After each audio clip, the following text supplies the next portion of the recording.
पड़ोसी देश पाकिस्तान में रातों रात बढ़ती कीमतें, पेट्रोल पंपों पर लंबी कतारें और जेब पर लगातार बढ़ता बोझ। हालात ऐसे कि पेट्रोल डीजल 400 रुपए प्रति लीटर के पार पहुंच चुका है। सरकार राहत देने की बात कर रही है, लेकिन जमीनी सच्चाई कुछ और ही नजर आ रही है।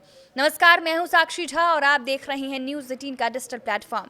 दुनिया के नक्शे पर भले ही जंग दूर दिखाई दे रहा हो, लेकिन इसका असर हर घर की जेब तक महसूस होने लगा है। ईरान को लेकर बढ़ते टकराव के बीच संयुक्त राज्य अमेरिका ने भले ही जीत का दावा कर दिया हो, लेकिन जमीनी हालात कुछ और ही नजर आ रही है।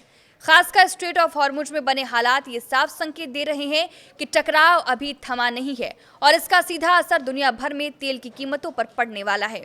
याद रखिए, दुनिया के बड़े हिस्से का तेल इसी रास्ते से गुजरता है।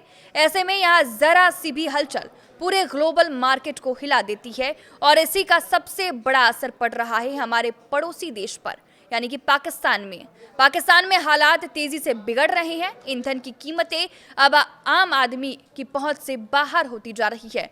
पेट्रोल और डीजल की कीमत 400 रुपए प्रति लीटर के पार पहुंच चुकी है, यानी गाड़ी चलाना अब एक मजबूरी नहीं बल्कि महंगी जरूरत बन गई है।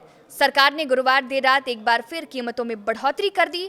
पेट्रोल और डीजल दोनों पर दाम बढ़े और ये बढ़ोतरी सीधे जनता की जेब पर भारी पड़ रही है।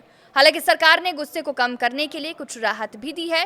मोटरसाइकिल चालकों, किसानों और ट्रांसपोर्ट सेक्टर के लिए टारगेटेड फ्यूल सब्सिडी बढ़ाई गई है, जिसके तहत टू व्हीलर यूजर्स को सीमित मात्रा में 100 रुपए प्रति लीटर तक की राहत दी जा रही है। लेकिन ये राहत भी सिर्फ कुछ महीनों के लिए है और हर महीने सीमित खपत तक ही लागू है, यानी राहत कम और चिंता ज्यादा। रिपोर्ट्स के मुताबिक इंटरनेशनल मॉनेटरी फंड की शर्तों के चलते सरकार के पास विकल्प भी सीमित है। सब्सिडी कम करनी पड़ती है और कीमतें बढ़ाना मजबूरी बन जाता है। हाई स्पीड डीजल जो ट्रांसपोर्ट और माल ढुलाई की रीढ़ माना जाता है, उसकी कीमतों में उछाल सीधे महंगाई और बढ़ाने वाला है। यानी आने वाले दिनों में सिर्फ पेट्रोल डीजल ही नहीं बल्कि खाने पीने से लेकर रोजमर्रा की हर चीजें महंगी हो सकती है। इस बीच खुद पाकिस्तान के मंत्री भी मान रहे हैं कि भारत की स्थिति उनसे बेहतर है। कारण साफ है कि भारत के पास मजबूत विदेशी मुद्रा भंडार है।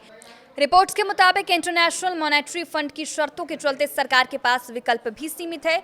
सब्सिडी कम करनी पड़ती है और कीमतें बढ़ाना मजबूरी बन जाता है।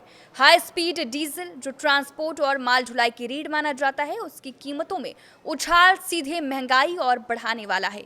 यानी आने वाले दिनों में सिर्फ पेट्रोल डीजल ही नहीं बल्कि खाने पीने से लेकर रोजमर्रा की हर चीज महंगी हो सकती है। इस बीच खुद पाकिस्तान के मंत्री भी मान रहे हैं कि भारत की स्थिति उनसे बेहतर है। कारण साफ है, भारत के पास मजबूत विदेशी मुद्रा भंडार है, रणनीतिक पेट्रोलियम स्टॉक मौजूद है और तेल सप्लाई के कई विकल्प भी। यानी वैश्विक संकट के बावजूद भारत के पास संभलने की ज्यादा क्षमता है। लेकिन बड़ा सवाल अभी भी यही है, क्या ये तेल संकट और गहराएगा?